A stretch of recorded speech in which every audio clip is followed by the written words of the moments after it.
DEI, diversity, equity, and inclusion, have a huge impact on business success, making DEI more than a moral issue.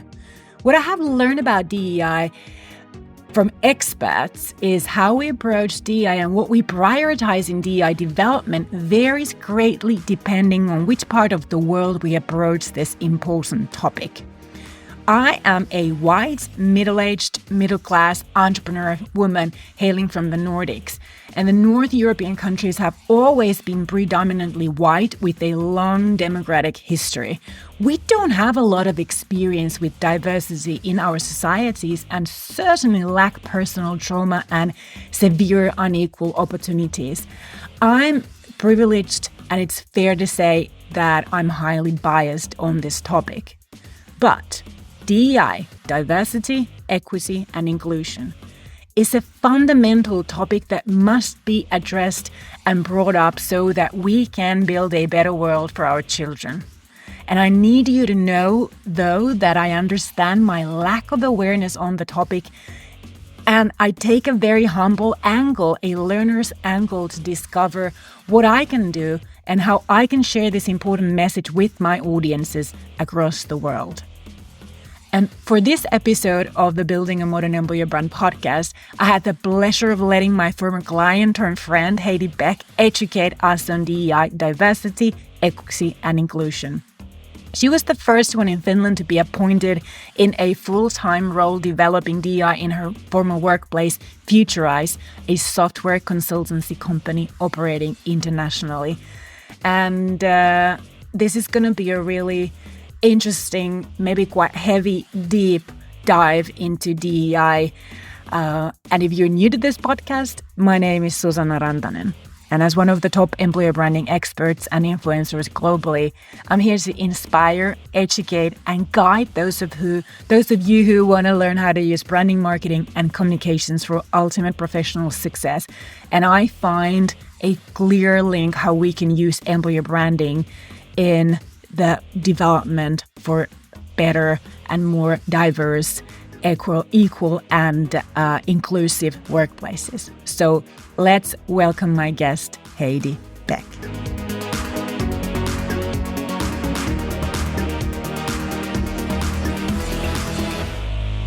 Okay, Heidi, so tell us who you are, where do you come from, and what's your story with diversity, equity, and inclusivity? So my name is Heidi Pech, and I work as a DEI or Diversity, Equity, Inclusion speaker, advisor, and consultant. I have about 20 years of HR in my career before this, and I've done all sorts of different kinds of things in HR, and maybe the common factor there is that all of them have been in some kind of development roles. So I worked with employer branding, recruitment. I worked with culture, with organizational development, with leadership development, with talent, and so on. But for the last 5-6 years or so, I have worked with DEI.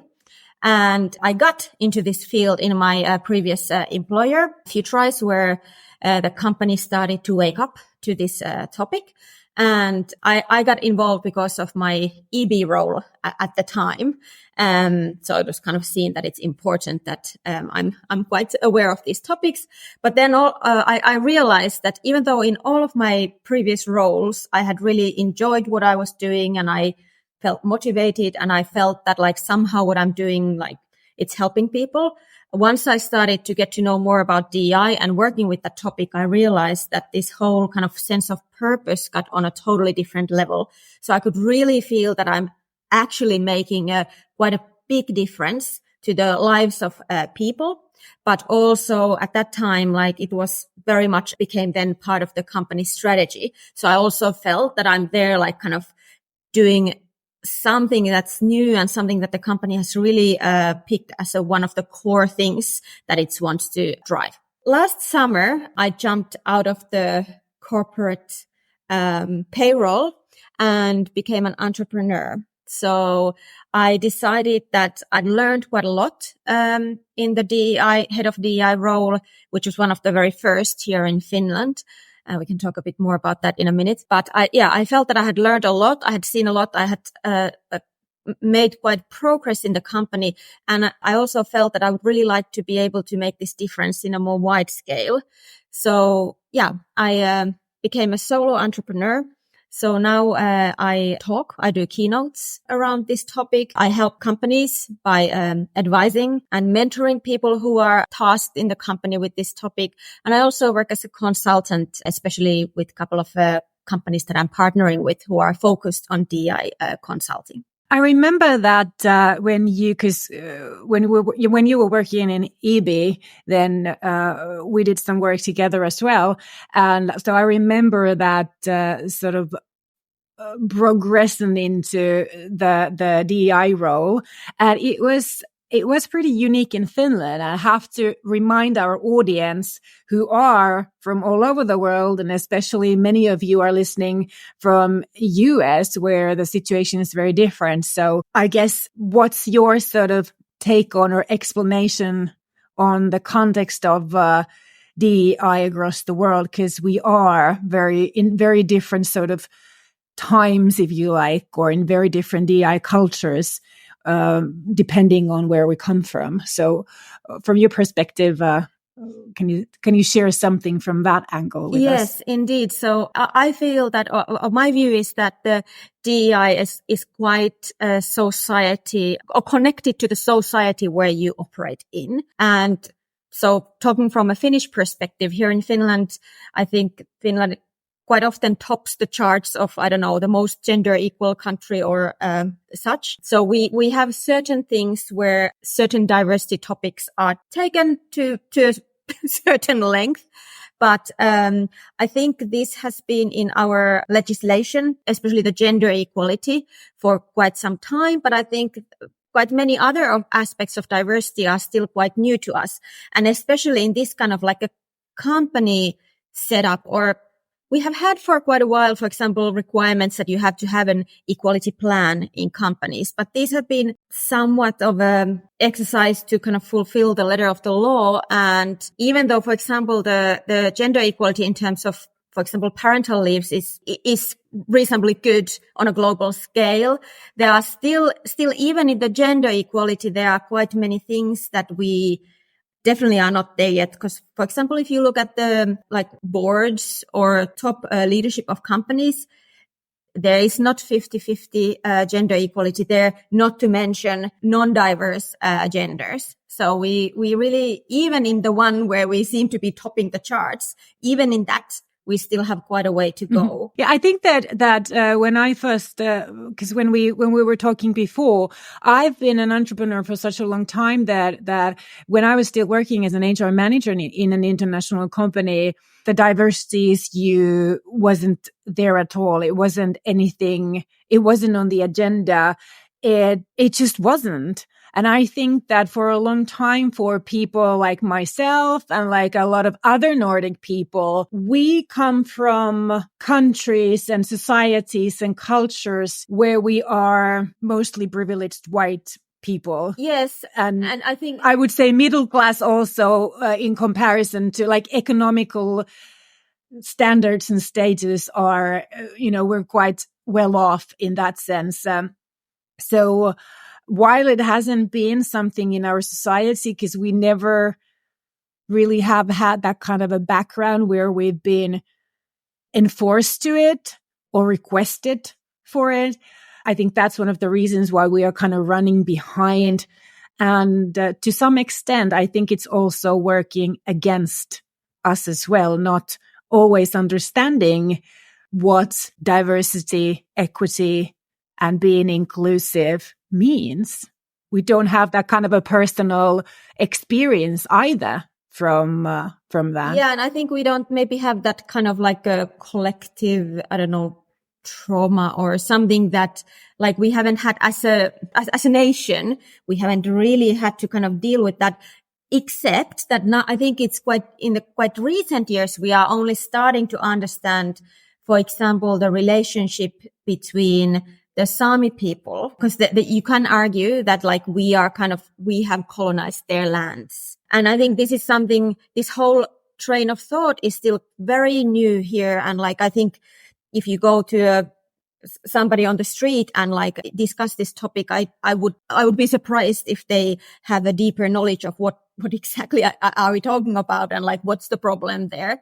So we are not like, this is something we haven't really explored, and I think would be healthy to do so. But I think this is exactly where we are at, that sometimes it feels a bit foreign in a sense of word, that we haven't maybe we haven't personally stumbled upon this topic until now. And it's hard to actually develop something like that in the organization when you don't personally have that experience nor that trauma behind. And you definitely need people who have that experience. I'm not hoping anybody to have that trauma, but I'm obviously aware that there are. So when you develop stuff like that, or this whatever policies, processes for the culture, the values, anything around it. You're also a white, privileged, middle class woman in that role that you were before. How did you personally, who gave you the eyes and the perspectives to understand what this is about? Well, I think it's a continuous learning journey, and I'm not ready. I'm not done. I'm still learning a lot about it every day. I think it's more like came from first of all, understanding the kind of the complexity of the topic, and that like, what does the diversity, what does it mean? That it's not only, for example, things that we can observe about a person, but there's so many different kinds of aspects of diversity, and then consciously exposing yourself, kind of bursting out of those bubbles that you tend to surround yourself with. So trying to consciously connect with people who are different to you and learn from their thinking and their experience. So in my previous role, for example, I had a few kind of like we had a small, let's say, a network within the organization from people who were kind of representing very different kind of very different kind of people. So trying to bring those different perspectives into the discussion so that it's not, as you said, from a white middle-aged women's perspective, or in the case of the company, it was a tech company, so engineer men's perspective only. Yeah. Tech industry is interesting also. I have, now that we're recording this, I have that keynote Thursday, the day after tomorrow, at the She's Tech conference. It's a European conference supported by UN Women and organized by Ukrainian-based Intelius, a technology company. And the whole theme of this conference is to focus on the sort of the equal opportunities for women in tech. And I think that technology industry, even though it is a trendsetter and a forerunner in many, many, many aspects, but I think it's kind of notoriously still very male dominant and very male kind of perspective concentrated. So how hard or easy or welcoming did you feel proposing diversity and, well, the whole DEI at Futurize? I think it evolved very organically there. So like you first had a small group of people who were quite excited and passionate about it, but then it kind of slowly grew with different kind of actions and so on. But it definitely was not like a quick one training or one thing, but it was like very, very, very gradual. Also, we kind of, when we were creating the DEI strategy, for example, we did definitely recognize this kind of tech bro culture, if you want, and kind of that there were maybe some elements of those in the company. I wouldn't say that it was massively, that there was a huge issue with it, but there was maybe some elements. But we kind of aim to understand where they come from and then start working on the kind of the root causes there. But I would say that with the tech companies, it's interesting because at least here, it tends to be that they are also the ones, probably because they've had to already for quite a while, really, well, there's the war for talent, as we know, and they've had it for a very long time. I worked with tech companies since 2010 myself. So I think they've had to really create a very employee-centric culture and be this like amazing workplaces and have, offer everything possible to the employees. And I think this is a little bit, at least here, it's a little bit kind of related to that it's seen also in order to be such a great workplace, you also need to be diverse and inclusive. And I was lucky enough to be in a company that recognized this here in the Finnish scale quite early on. But very early. Yeah. So it was like kind of seen as a necessity in order to already now, like to be attractive for example, for the students who are graduating and transferring into working life. But very much so within a few years perspective, like we saw that it's not really even a choice. It's like a must do. It's just a choice. When do you hop onto this development? Right. And I would say also that because of the war for tech talent has gone on for such a long time. Funnily enough, it was also 2010 when I started to work with tech companies or with employer branding and worked solely with the tech industry for many years before employer branding started to kind of take its roots in other industries, but only because those organizations were digitalizing their businesses and they needed to attract tech people as well. So that's kind of been the name of the game for us as well for many, many years. And so many times also with your organization, we had those conversations like, how are we going to find more tech talent? How are we going to get women into tech, like studying technology first and then as to apply as employees and join the industry? So obviously, if you want to attract other genders or other races or other kinds of people that you currently have, you have to make your organization more welcoming and inclusive for those. So I guess that was also for you or for your former employer quite an kind of a natural and logical way to survive and thrive in that war for tech talent at the time. Yes, absolutely. And it was seen like definitely like a must have in terms of the talent. But then there was also the business side. So the company they do tech consulting. So they work with B2B clients and develop all sorts of products and services for the other organizations and quite often to the other organizations' clients. So they're end users. And this is also where we saw very much the business value coming from, that those products and services that the company employees were creating were being used by, I don't think I'm lying if I'm saying by millions of people. So within those millions of people, there is a lot of diversity. So the more diverse the team, and there's also a lot of scientific research that proves this, the more diverse the team, the more creative they are, and also the better they are able to cater the diverse end users of the product or service. Yeah.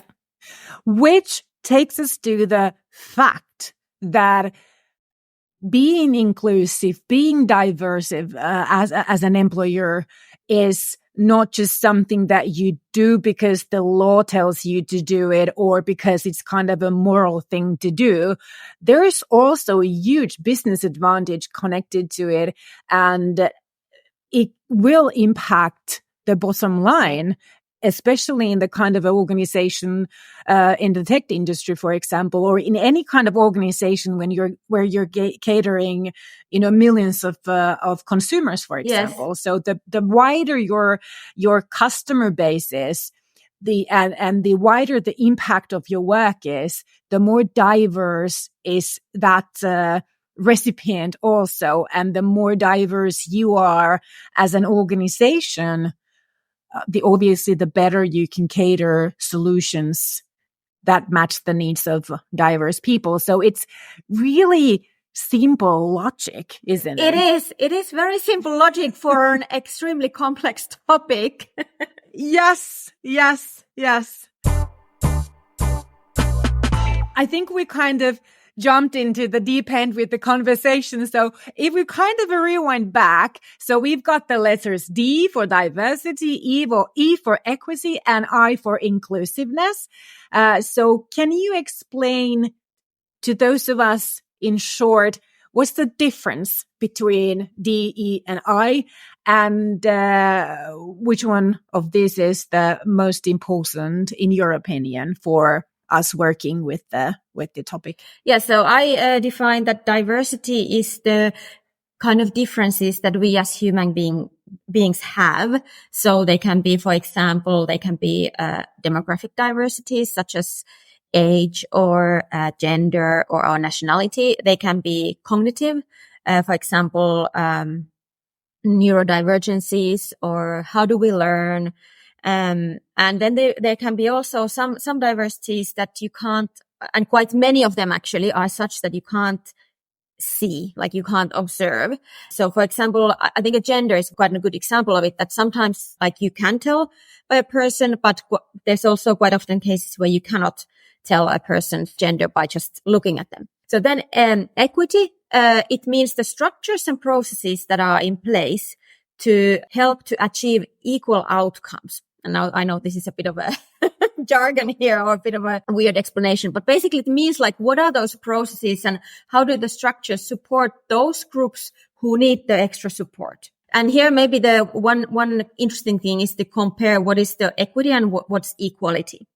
And in this sense of definition, equality would be giving everybody exactly the same. So I'm a mother. I have two kids.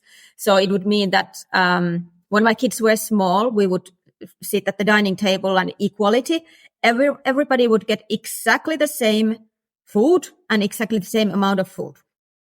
Whereas equity is more taking into account the needs of the group. So in this case, my children, they were young. They needed less food. And maybe also the food that they ate was not exactly 100% the same food that what I ate. Maybe I added some chili sauce in mine, or maybe I had some olives on the side that they didn't like. So we all had the same pasta, for example. So it's taking into account those differences. And inclusion, that's the kind of the inclusion leads to a feeling of belonging. So it means that it's like, how do we receive all these different people in their organization and make sure that they feel comfortable there? They can come as their whole selves, which means that you don't have to try to hide some part of yourself, or you don't have to feel that you have to actually try to become someone else while you're working. Yeah. So I'm going to stop you here. So I think that inclusiveness is actually the measure in many employee satisfaction surveys. I think the question is something like, do you feel like you can be yourself here?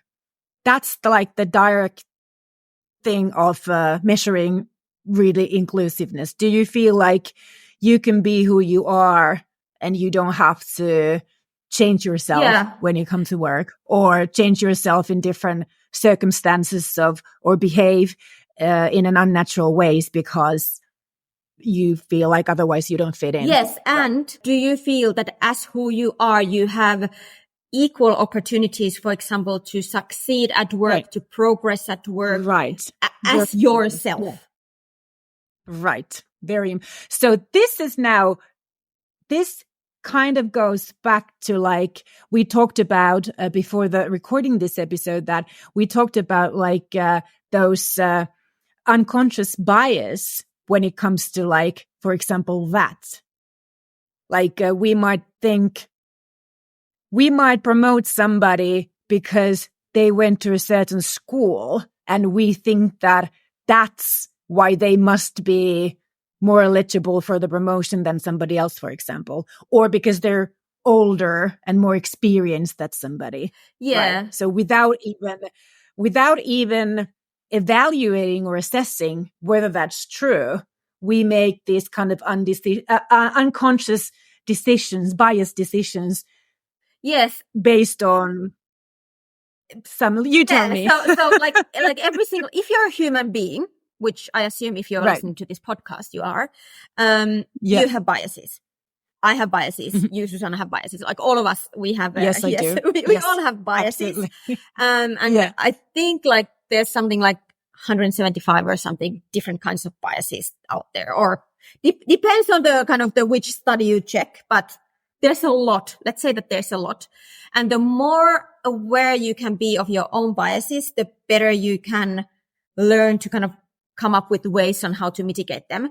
So the bias that you mentioned, for example, I think there's one that comes up with recruitment, and actually recruitment is one of the company processes where biases can really play a huge role if you're not aware of them. So the one you refer to is called halo effect. So it means that based on one attribute, you tend to kind of glorify everything else that the person does. So for example, let's say that if somebody worked at Google and you've always thought that Google is such an amazing organization, and then you get a resume where you see that this candidate worked at Google, you stop reading anything else at that point and you just invite them for an interview, and, you know, they pass flying colors all the stages of the process. And you're all the time being colored by the fact that they worked at Google. The opposite of the halo effect is horns effect, which means horns. You know, devil's horns. Horns. Yeah. Yes. The halo and the horns.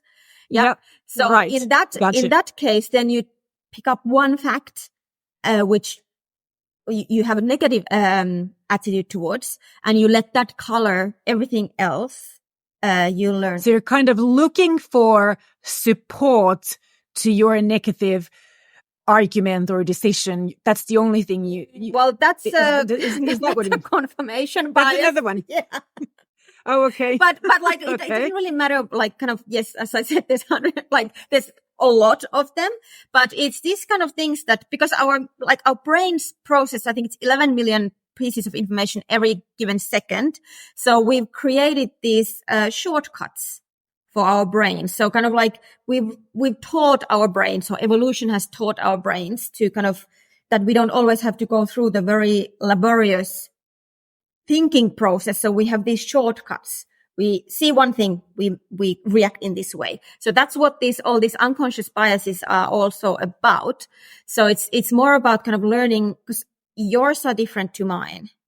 So it's kind of like learning what might I have, and then starting to work on those. But I think especially if you work in recruitment, or actually in any kind of role where you can make decisions concerning people, then I think it's even more important to be aware of your own biases, remembering that everybody has them. So it's natural. It's part of being a human being to have biases. Yeah. But we can also learn to kind of overcome them. Isn't it also an easy bias when let's say us privileged white people would say that well, we're not racist?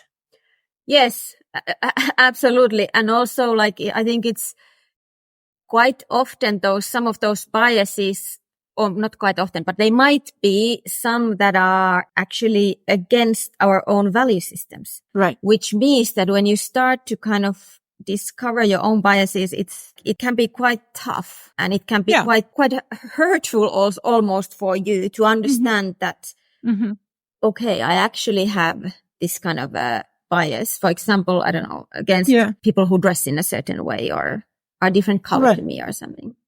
People who are foreign. Yeah, it's quite common that people seek the company and they feel most comfortable with those who are most like themselves.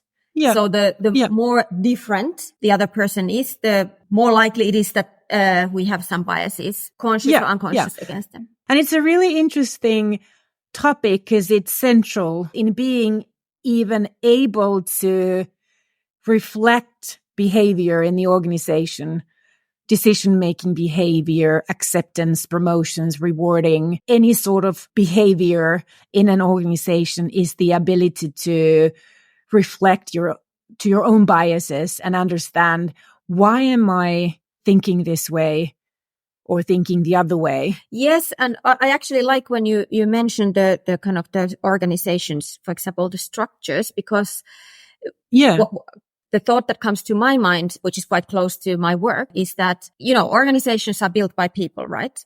So it's people, it's individuals who create the processes. Yes. They create the structures. Right. They create the ways of working in the organizations. And unless they set the example of what's accepted, what's not accepted. They set the example of if you want to belong to this group, this is how we are expecting you to behave too. And unless they are aware of their own biases while they do that development work, guess what? They end up there. They end up the biases are built into the structures and the ways of working. So I would say that it's quite rare still that organizations are aware of this, at least that they used to be aware of these topics at such an early stage. So as a result, we have, unfortunately, quite a lot of organizations, structures and processes are not unbiased or equitable.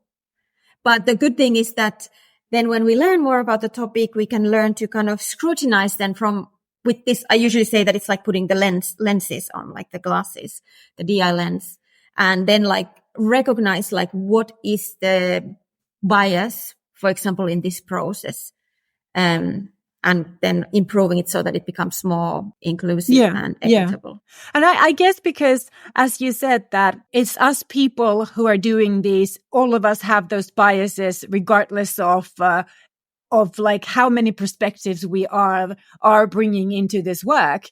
And especially if your organization, not saying you, anybody listening here, but especially if in your organization, your recruitment practices have been very biased. So then your group of people who are participating in this work are going to be less different from each other because they were hired based on bias characteristics or criteria. Yes. Then when you get new people in, and so it's actually a good practice, am I right, to regularly review your practices and sort of iterate the, for example, the inclusiveness or the equity or the diversity in the practices. So where you start shouldn't be like that forever, but every time when you there's that turnaround and you get new people in, you need to reevaluate, not because something's wrong, but allow those new people get the value from the new people when they still have the sort of the external glasses on to be able to kind of give you feedback if they can recognize any existing biases in those processes and structures, right? And I think one of the, talking about recruitment, then I think we actually didn't discuss this beforehand, but hopefully that's okay. A lot of this, what we're talking now is not what we discussed before. I told you that would happen. That would happen. I knew that. That's like me too. We can do the episode 2 if there's more. Yeah, exactly. But what I was gonna bring up is that in recruitment, this notion of culture fit, which at least I remember when I was doing a lot of recruitment, then it was considered that you're looking at the skills of the candidate, but then you're also looking at the culture fit. And this culture fit is actually problematic from a DEI perspective, because traditionally the culture fit is about is this person will they fit into our existing organizational culture? Will they be similar to the people that we currently have? So the better term and the better approach is looking for the culture at, which means that trying to find a person who shares the same, for example, the same underlying values as the company. And then they can come and add to the culture, bring their own flavor to the culture. And, because this opens more doors for the different people from different backgrounds and diversities.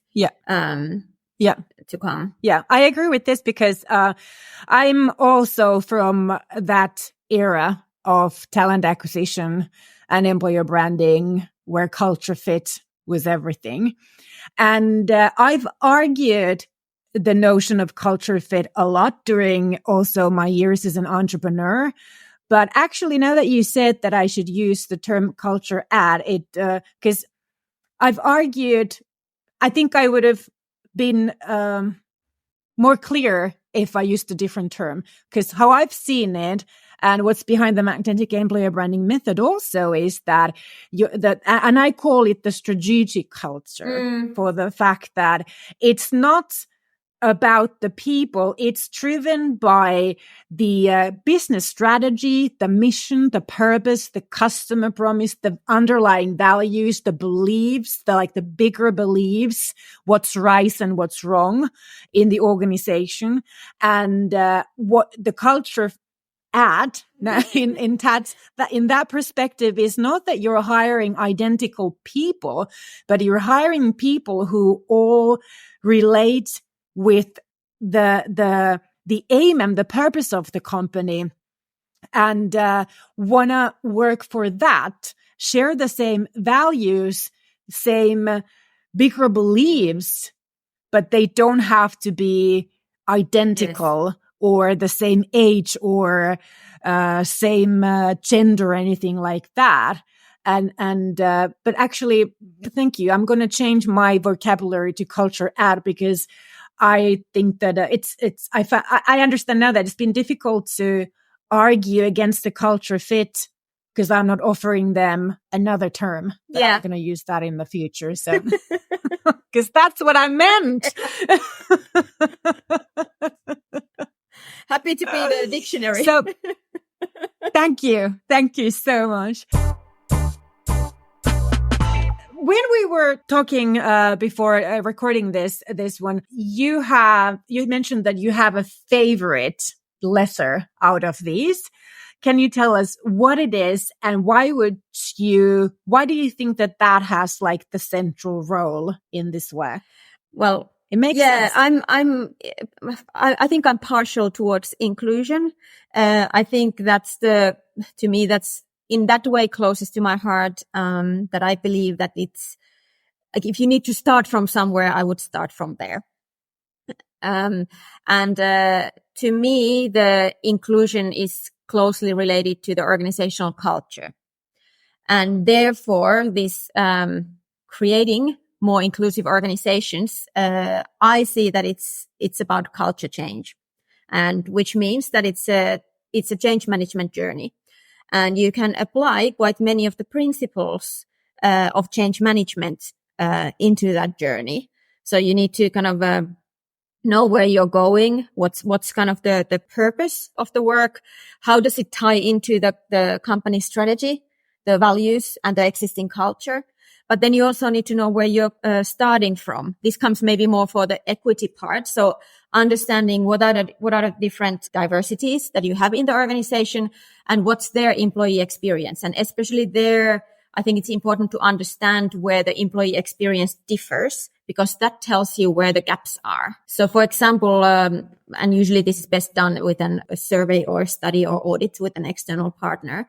But like when you start to understand that, okay, well, for example, here in Finland, if we say that in an organization, the Finnish speakers feel that they have good opportunities in choosing what's their next project. But then if the non-Finnish speakers in an organization say that, well, actually, no, I don't get to choose because like some projects have language requirements. So if you notice that certain groups, for example, feel that they don't have opportunities for promotion, or they feel that they are not kind of like included into the organization, but they're kind of just on somewhere on the outskirts. So when you start to notice these kind of the differences, so that tells you like what are the specific kind of the pain points from which to start the work. And then when you know the starting point and you know where you want to go, then you can start creating more specific goals and measurements.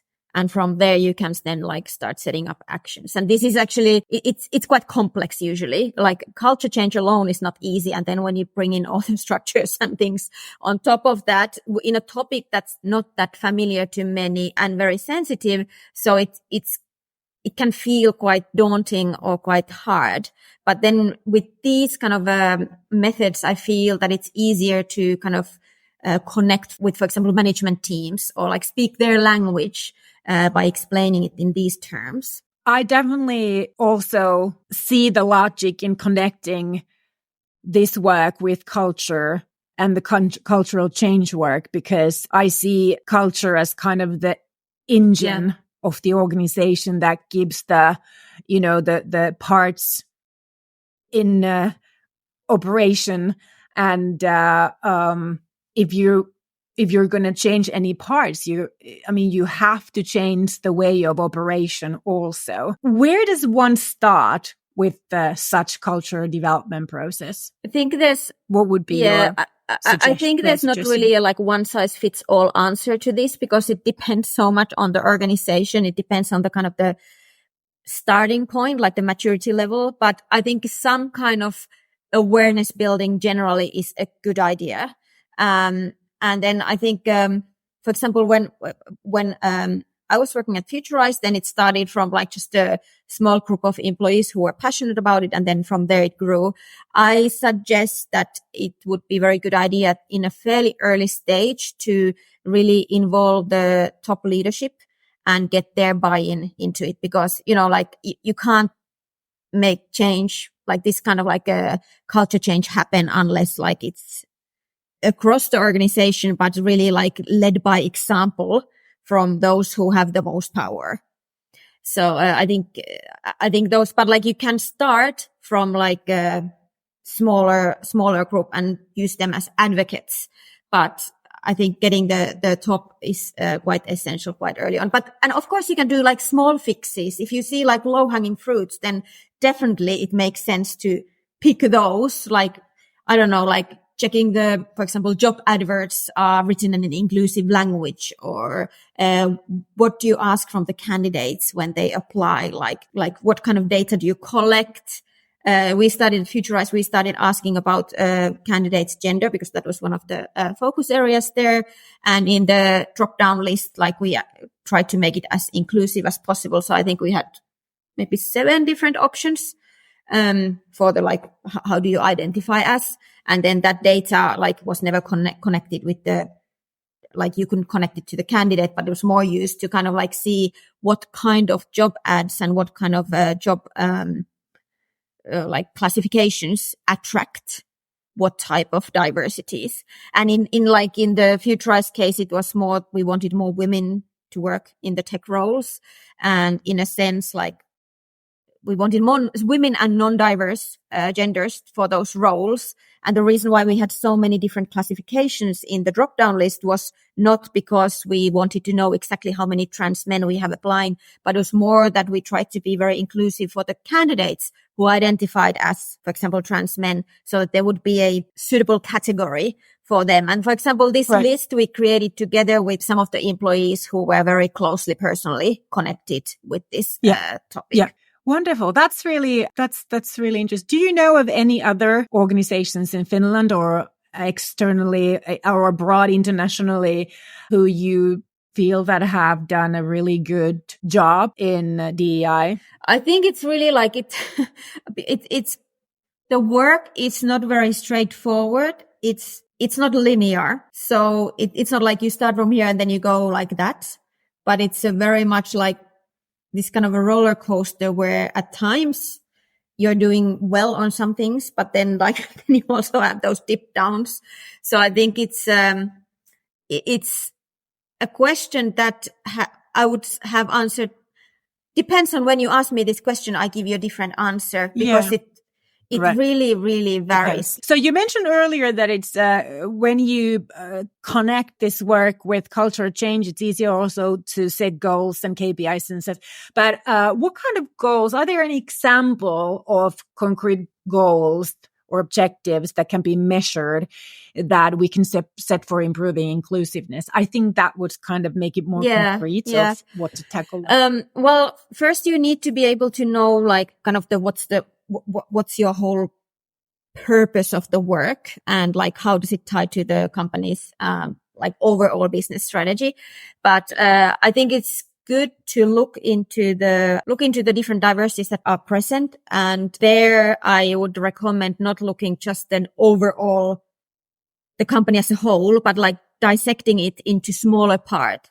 So for example, looking at different kind of seniorities, looking at the leadership, does the diversity in leadership, does it look the same as the diversity in the junior level, for example? So one goal could be to have equal sort of levels of diversity in all organizational hierarchies yes, or like having some kind of goals to do with representation. I think leadership is a good to look anyways. And then like it's good to look at some core functions of the company, or if there's some where there's a more glaringly obvious imbalance of a certain type of diversity. So where you have kind of like diversity debt of some sort. So then focus the KPIs in such. So for example, Futurize being a tech company, we did not have one gender goal for the whole company because there was the designers there was the good balance. There was strategy developers there was a good balance. But then there was the software developers where it was like really, really imbalanced. So then the goals were focused there. And then like there was some other diversity goals focused on the leadership. In terms of the culture, this is of course it's the like how do you measure culture question. We had a tool like this People Pulse tool that was in use by the company, and that had like a separate add-on that was focusing on DEI.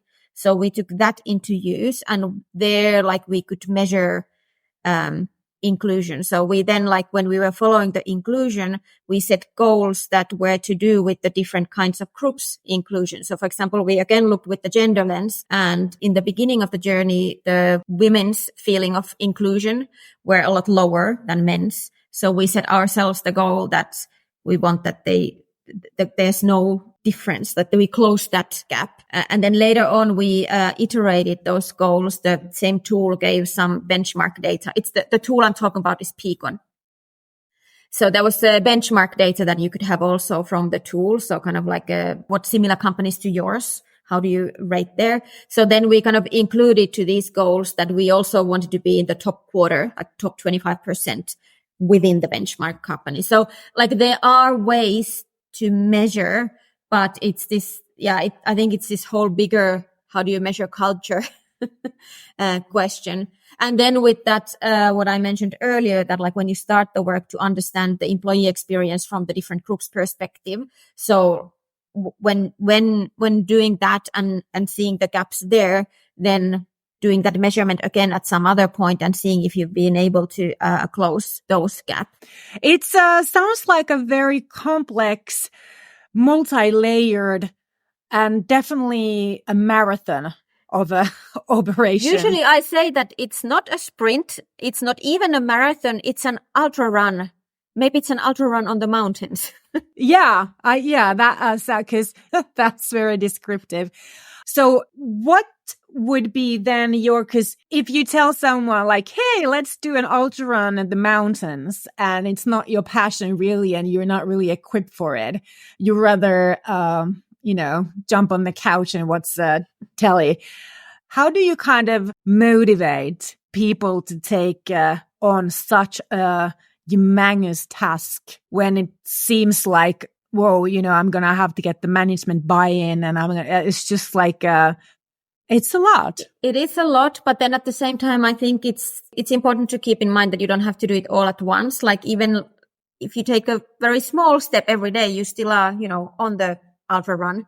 I think in terms of like building the momentum and building the kind of the buy-in within the organization, at least what I did was that I tried to cover all my bases. I built a business case. I brought in some generic, this is what the research shows, that diverse companies get this much better financial performance and this much more income from innovations, etc. So I brought those in.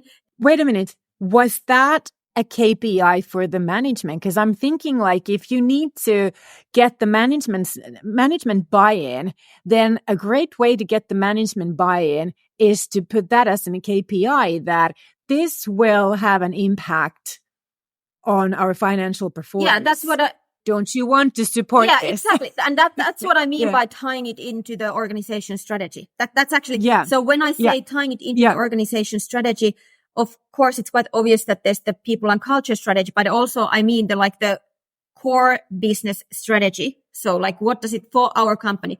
Yeah. So kind of covering that part, like how does this benefit us as a business? Like what's the financial, like, benefit for the business? Then, and then in the, like, there's the talent case also as well. But then there's also you can bring in the ethical, it's the right thing to do.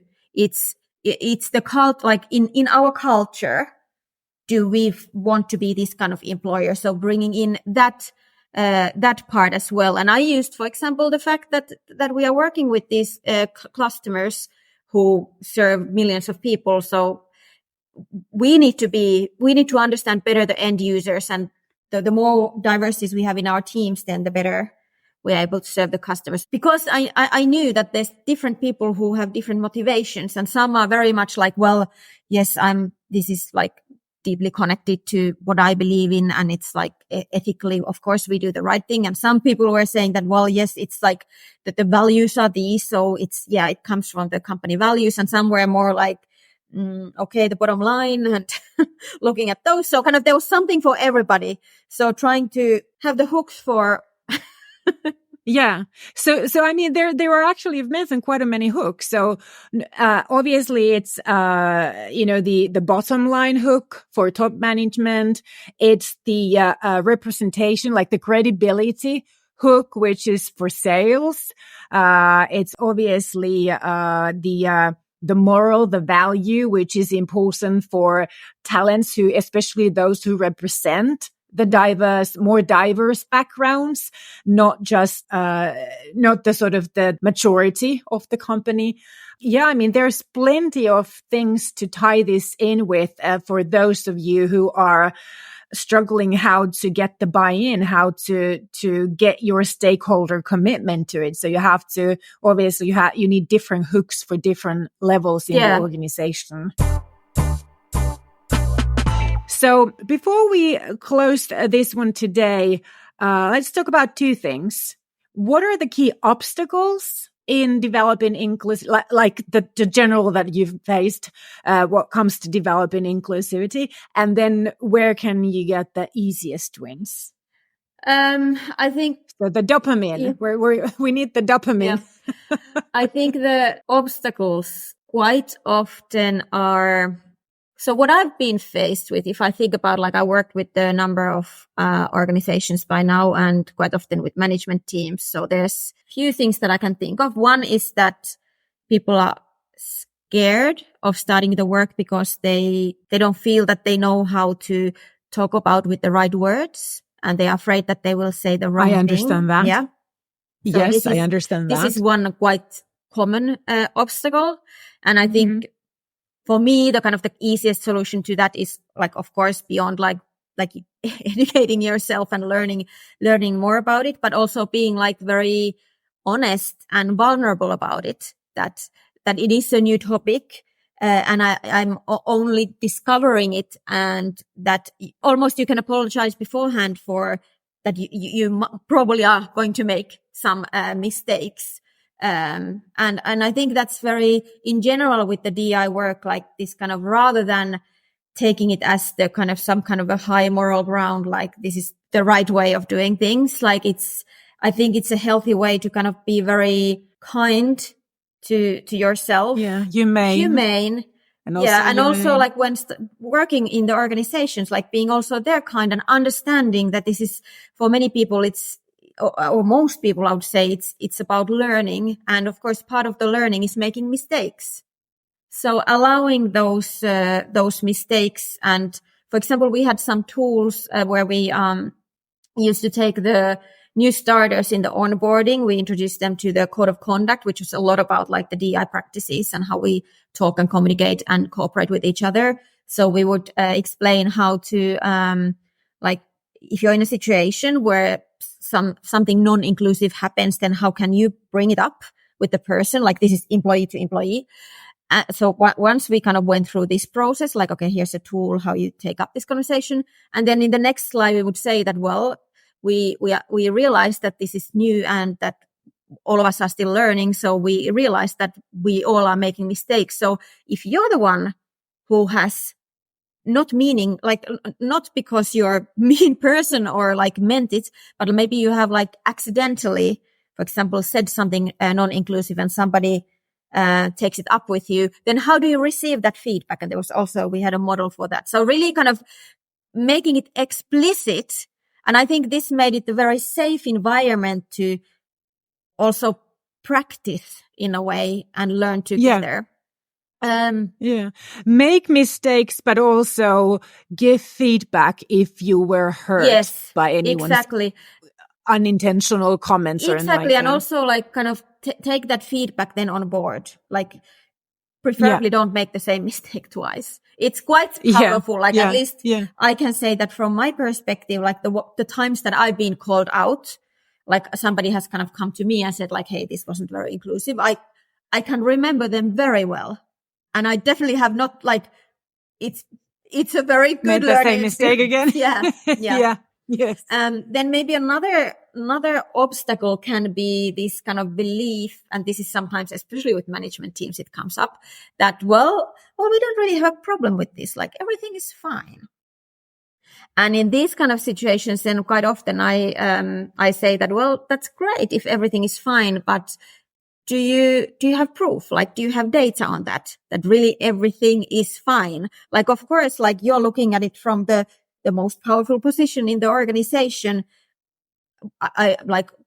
Which is oftentimes the blindest position because a lot of stuff is hidden from you. And if you have made it there probably is some privileges that you have that you are not maybe even aware of, but that have helped you to get there. So then in that case, kind of like, maybe being able to realize and to accept that your view may not be actually everybody's view in the organization. So this is another obstacle that I see quite often. And then of course, like just this time or lack of commitment or lack of understanding, because as you said, it's a very complex topic. So yeah, it does take some time to really understand what it's about and how to do it in a sustainable way that's true to the organization and that helps your specific organization. Right. Yeah. I think it's, while I understand not all organizations are able to hire somebody full time for the role, but hiring someone full time for the role, if you are a big enough organization, that's also a clear sign of commitment that we're serious about it. So I had it first I was doing it on like as part of a group and it wasn't part of anybody's job role. Then I had a triple role. So I was responsible for employer branding, starting the DEI work, and then I was supporting recruitment in a certain area. I don't recommend that option. And I could see, like, when I took the full-time role on leading the DEI work, the speed with which we could progress accelerated, like, I don't know, multiple times. What was your second question? What are the easiest wins? Where to start? So assuming most people listening are maybe working with employer branding in one way or another. So of course, like if this is your core work, then I think it's very good at starting to look at your own core work with the diversity or with the inclusion lens on. So meaning that kind of thinking what are you communicating about? What kind of groups, what kind of diverse groups may we be addressing? And are we leaving some groups out unintentionally? Are you using inclusive language or imagery, for example?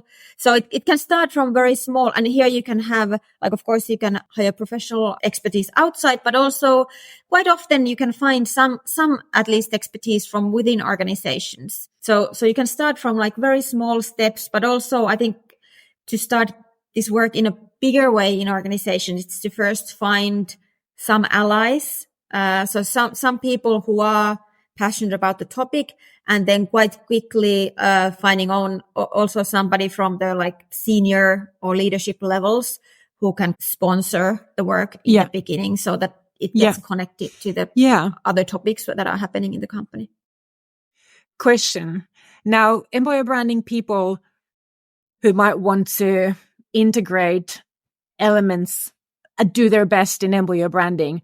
Now, if, especially in Finland, we have so many organizations where we are not diverse because we are predominantly representing one race in this country. So it's just that the diverse minorities, when it comes to ethnical backgrounds, are going to be minorities for a very long time and not even available for everything. So what if you are working in an organization that is basically all white, for example, when it comes to like the language, the imaginary, the visuals, everything like that? What's your advice on not painting a picture like you were diverse when that won't be the experience? How do you I definitely don't recommend any kind of pink washing or diversity washing or whatever you want to call it. I think that only can lead to negative results, like any other kind of washing. Exactly. So I think in the same way as you think about communicating about culture, so I think like it's you need to be able to communicate based on realities. But I think with diversity work, it's good to state, for example, if that is the case, you can say that, yes, we are aware that at the moment we are not very racially aware, but this is something that we would like to change and we are committed to that change. So I think it's important to be honest about where you're at, not trying to. Absolutely. Authentic, transparent. Exactly. But then also like all the hype words. Yeah. But also then kind of like really show the commitment that the organization may have for changing that you're doing something about it. Yeah.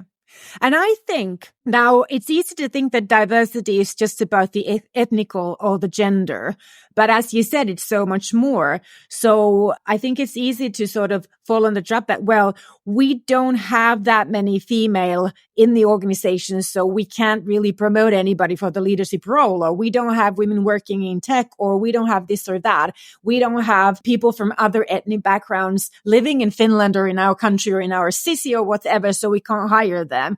It's like understanding what diversity means when it's so much more than just a gender or ethnical issue, and then adding to whatever diversity is possible for you in the location, for example, where you are, the line of business that you are. Another thing I would say would also be like that if we're not very diverse at the moment, that is probably the reason why we don't have a very diverse staff and management.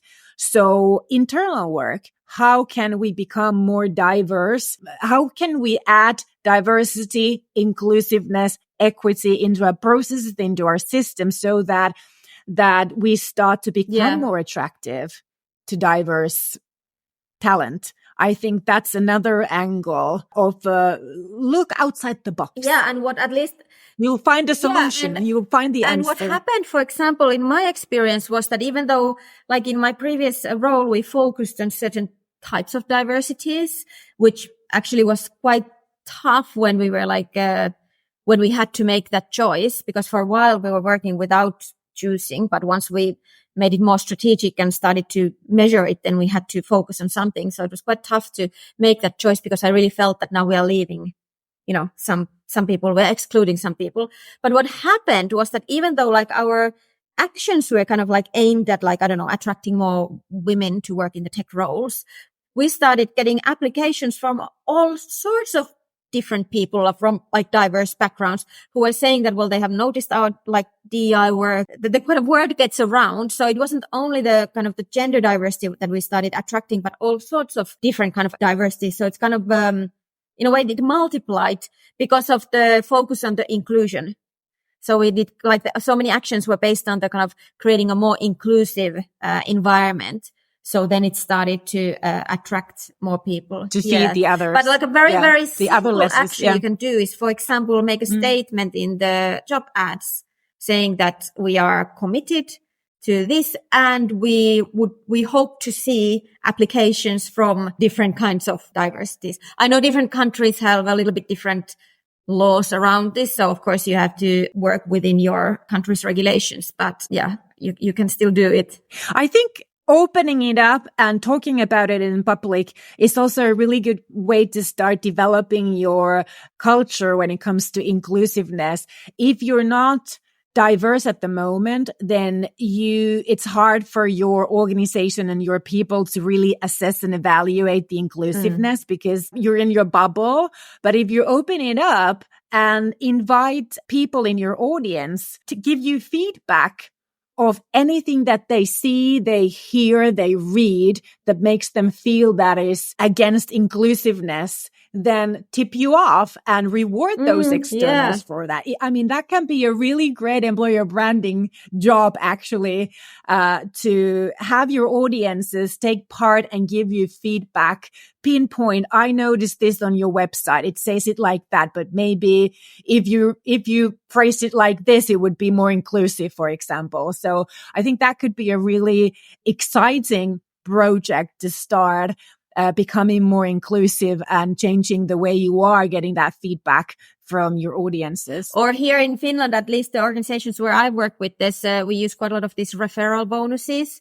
So I've sometimes floated this idea that because people tend to hang out with people who are like themselves. So if the organization to start with is not diverse, then if you ask your current employees to refer people in their networks, they're just going to refer more people like themselves. So what you can do is that you say that, well, we have a referral bonus, but like maybe the bonus is double if somebody from, I don't know, XYZ background, diverse background, is referred or hired.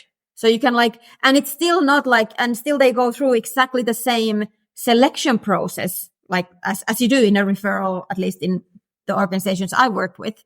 It's not like you get some kind of a backdoor into the organization. You just get into the recruiter screen. So you can kind of build in these things that when you know that some people's, the sprint in this case, it's not equal length for everybody. Some people, they have to start way, way back. So you try to bring them closer to the start line. Thank you, Heidi. I feel like first of all, this is going to be 2 episodes. Okay. So for your information, everyone. Secondly, I think that Heidi and I are very open and welcoming to your questions, to your comments.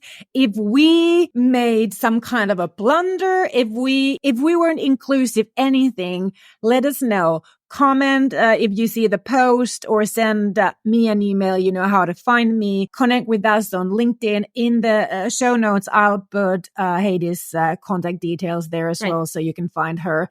And what's really interesting to me now is that now we were 2 white, Nordic, female, privileged, middle-aged, middle-class female talking about this complex topic. Entrepreneurs as well.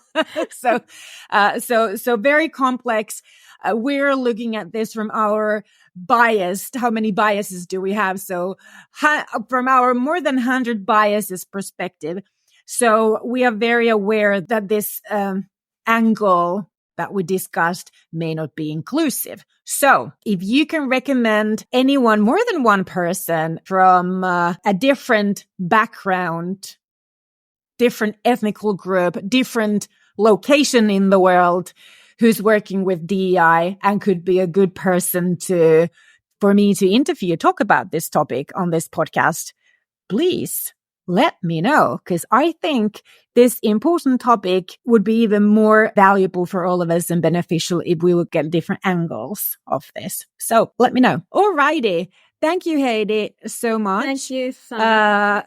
This is a really interesting talk, and I learned so much again. And also got these kind of revelations, like, ooh, okay, I got this. Now I know. Okay, this way. So certainly something for us to learn from, to grow, develop our awareness on this important topic.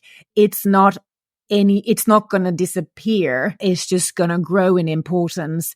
And to be aware that depending on where you are in this world, the nation, the society, the political background, your own background, your own status of life, your age, your everything impacts how you see, how you experience this topic of DEI. And it's exactly the same way for everybody in the world.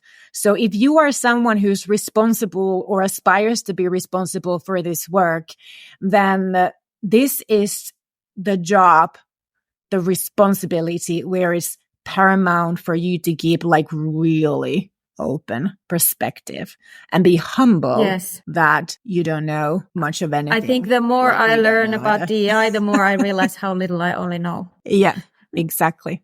All right, everyone. Thank you. Thank you so much, Heidi. Okay, this is it for this week. As said, Heidi and I welcome your experiences, insight, and comments helping us and all my listeners to understand this topic better and deeper. You can comment on the social media post for this episode or the show notes page on modernemployerbrand.com/podcast or DM me on LinkedIn if you rather comment privately. And if you want to get in touch with Heidi, you'll find her contact details on the same show notes page. My name is Susanna Rantanen, and as always, thank you for tuning in. And if you enjoy my podcast, don't forget to subscribe, leave a review, and share this episode with your HR and employer branding colleagues. Until next week, moi moi.